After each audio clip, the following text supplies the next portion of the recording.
beragama. Banyak banget kan agama-agama Indonesia ini.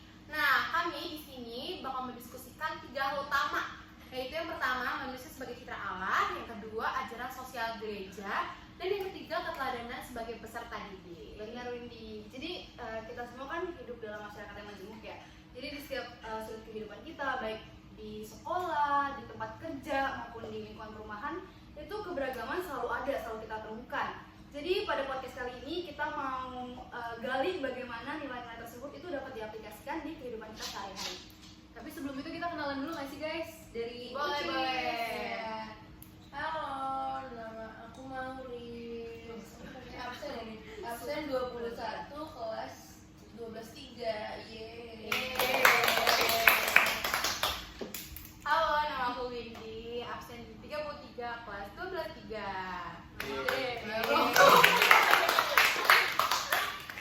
Nama aku Fania Teola, absen 30 dari kelas 12-3. Ibu gitu. Perkenalkan, nama aku Aurelia Griska Giati, nomor absen 3 dari kelas 12-3.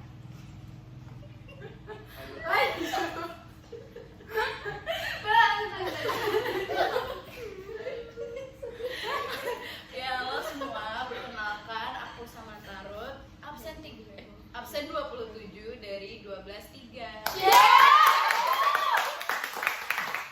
Yang minoritas nggak ditepuk tangan ya? Kita balik. Oh iya.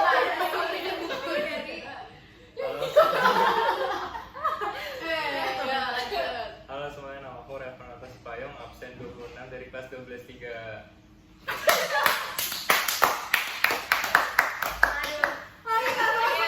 Segmen pertama.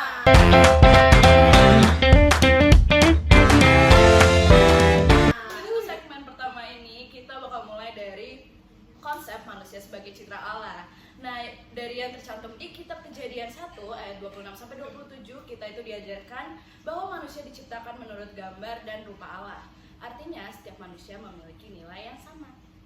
Jadi di kehidupan sehari-hari kita, hal itu berarti kalau kita tuh harus menghargai siapapun yang kita temuin, yang kita kenal. Misalnya di sekolah, waktu kita mau ketemu temen yang beda nih latar agamanya atau budaya yang beda-beda, kita tuh harus melihat mereka sebagai saudara kita, sesuai sama panggilan sebagai makhluk yang diciptakan dengan martabat yang sama. Aku pernah nih guys ya, ngalamin dimana teman sekelas aku tuh punya agama yang beda gitu, dan dia tuh ngerasa kalau dia tuh diasingkan gitu loh, padahal enggak, gue bilang gitu. Terus akhirnya kita kerja kelompok gitu kan. Nah terus di situ tuh karena aku ingat kalau dia ini juga merupakan citra Allah, akhirnya aku sama teman-temanku yang lain mulai deh membuka diri, dan akhirnya kita menjalin komunikasi yang baik. Keren banget. Hasilnya nih bukan cuma kerja kelompoknya yang hasilnya bagus, tapi kita juga jadi punya hubungan yang harmonis satu sama lain. Contoh lain ada lagi di lingkungan masyarakat. Sering kita jumpai perbedaan cara berpakaian atau perayaan keagamaan. Jika kita mampu melihat setiap orang sebagai perwujudan kasih Allah yang tadi dibilang Griska, kita akan lebih mudah memahami dan menghargai perbedaan itu. Hal ini dapat membantu mencegah stereotip negatif yang bisa muncul dan juga ketidaktahuan. Nah, jadi dalam keseharian nilai citra Allah nih yang tadi kita bahas, ngajarin kita tuh bahwa selalu bersikap inklusif dan terbuka, mulai dari hal-hal kecil kayak nyapa tetangga, beriring ruang diskusi di setiap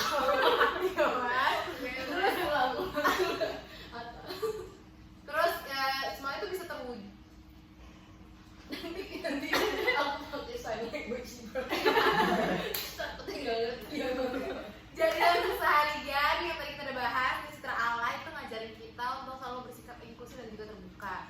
Mulai dari hal-hal kecil kayak nyapa tetangga, beri ruang diskusi di kelas, itu semuanya adalah wujud penghargaan terhadap kemanusiaan. Bener lagi Windy. Jadi dengan kita menyadari bahwa setiap individu itu memiliki nilai yang sama, kita dapat dipanggil untuk memperlakukan orang lain dengan adil dan penuh kasih tanpa memandang perbedaan mereka.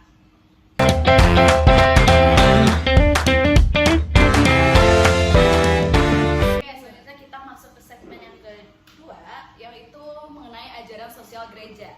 Nah, atau dapat disebut dengan ASG. ASG. ASG ini mengajarkan kita mengenai nilai-nilai seperti martabat manusia, solidaritas, dan kebaikan bersama.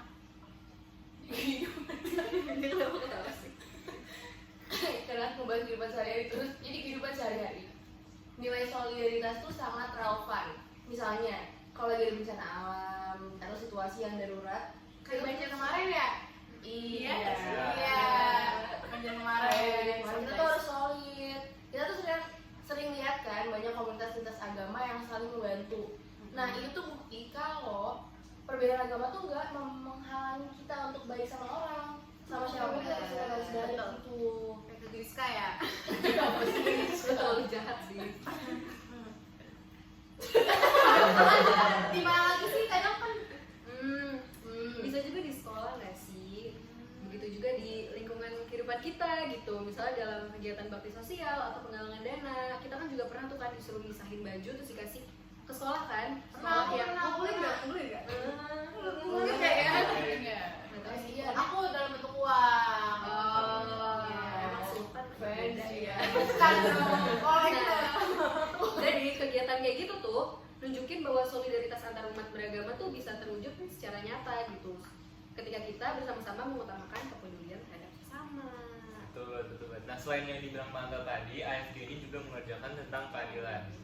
Hal ini terlihat di lingkungan sekolah ketika guru dan murid berusaha menciptakan suasana yang adil dan juga inklusif.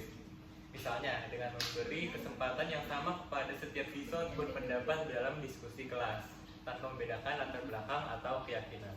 Nah, jangan lupa juga nih prinsip kebaikan bersama atau bonum comune. Di komunitas kita ada banyak inisiatif seperti kerja bakti di lingkungan perumahan yang tadi bisa bilang, terus kegiatan gotong royong atau kayak grup diskusi antar-umat yang melibatkan berbagai latar belakang budaya, agama, ras, banyak banget deh latar belakangnya. Nah, semua itu merupakan wujud nyata nih bagaimana ASG dapat diterapkan dalam kehidupan kita sehari-hari.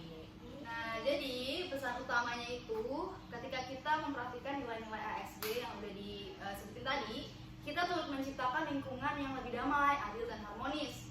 Dialog antar umat beragama itu nggak cuma bicara doang, tapi kita nunjukin aksi kita yang mengutamakan kepentingan bersama.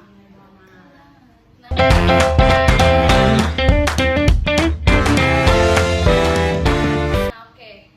Ini sekarang kita akan masuk ke segmen ketiga, yaitu keteladanan sebagai peserta didik atau sebagai pelajar, yang dimana kita sendiri itu memiliki peran dalam membangun dialog antar umat beragama sejak kita masih kecil atau sejak masih kecil. Kita bisa mempraktikkan itu di sekolah dengan cara-cara yang mungkin ternyata sederhana. Misalnya dengan selalu menghargai perbedaan pendapat yang ada di kelas, mendengar cerita teman yang berbeda latar belakang, terus nyari tahu juga tentang budaya serta keragaman mereka. Terus nih ya, di kelas aku juga pernah banget ada tuh kegiatan pertukaran budaya gitu antara temen-temen di sekolah. Terus di sana aku tuh belajar tentang banyak tradisi dan juga kepercayaan mereka gitu loh, yang beda-beda banget sama aku, yang unik-unik banget juga. Dari pengalaman itu akhirnya ngebuka perspektif dan pandangan aku gitu, kalau keberagaman itu tuh justru memperkaya pengetahuan dan pengalaman kita untuk jadi legacy. Jadi legacy juga untuk Kayak festival budaya kemarin. Iya. Betul kan. Nah, habis itu selain kegiatan di sekolah atau di dalam kelas, di luar kelas itu ada juga kegiatan keteladanan yang juga bisa diwujudkan dalam kegiatan ekstrakurikuler. Misalnya dengan bergabung di klub sosial atau kegiatan kemanusiaan. Kita belajar bekerja sama tanpa memandang perbedaan keyakinan. Hal ini tidak dapat membuat kita lebih toleran, tapi juga mengajarkan kita tentang pentingnya kerjasama dalam menghadapi tantangan hidup. Nah, selain itu, sikap sebagai pendengar yang baik itu sangat krusial. Karena dalam diskusi terlalu fokus nih buat nyampain pendapat kita sendiri, sampai lupa nih buat dengerin orang lain. Padahal dengan kita mendengarkan, kita bisa membuka wawasan dan juga menunjukkan empati. Di media sosial nih contohnya, kita kan sering nih ngelihat perdebatan yang tajam antar pengguna dengan latar belakang agama yang berbeda. Jadi kita bisa jadi contoh yang lebih baik dengan menyikapi perbedaan pendapat secara santun, mengedepankan dialog, dan menghindari kata-kata yang bisa memunculkan permusuhan. Nah oke teman-teman, jadi dari inti yang sudah dibicarakan oleh Revan, Rizka, Vania, Windy, dan Maurice, kita sebagai peserta didik atau pelajar, kita memiliki tanggung jawab untuk menunjukkan sikap toleransi kita, menghargai perbedaan, dan selalu baik di sekolah atau kehidupan kita sehari-hari di lingkungan kita sekitar. Oke, ternyata pembahasan hari ini nggak berasa ya udah sampai akhir. Jadi pembahasan ini hari ini menarik banget. Kita udah menyelami makna kayak manusia sebagai citra Allah, gimana jalan sosial gereja mendorong solidaritas dan keadilan, sama peran kita nih sebagai murid-murid, sebagai peserta didik dalam menerapkan nilai tersebut di kehidupan nyata. Jadi setiap hal kecil mulai dari sapa tetangga, bantu teman, sampai terlibat dalam kegiatan sosial itu memiliki dampak besar dalam menciptakan masyarakat yang harmonis. Jadi semua itu adalah cerminan dari bagaimana kita menghargai perbedaan dan bekerja sama dalam kebaikan bersama. Betul banget. Nah teman-teman, semoga diskusi yang kita lakukan hari ini bisa menginspirasi kita untuk selalu membuka diri, mendengarkan, dan terus belajar dari pengalaman kita sehari-hari. Kita semua bisa menjadi agen perdamaian di lingkungan kita masing-masing. Jadi ayo kita buktiin bahwa dialog antar umat beragama bukan cuma ide doang, tapi bisa diwujudin kok pakai tindakan yang nyata. Kayak udah kita bahas tadi. Oke teman-teman, sudah mendengarkan podcast Ruang Harmoni. Jangan lupa ya, langkah kecil hari ini bisa membuat perubahan besar di masa depan. Teruslah berbagi kebaikan, toleransi, dan juga kasih sayang. Sampai jumpa semuanya, semoga hari-hari kalian dipenuhi dengan kebersamaan dan juga kedamaian. Tetap semangat dan selamat beraktivitas. Bye! Bye!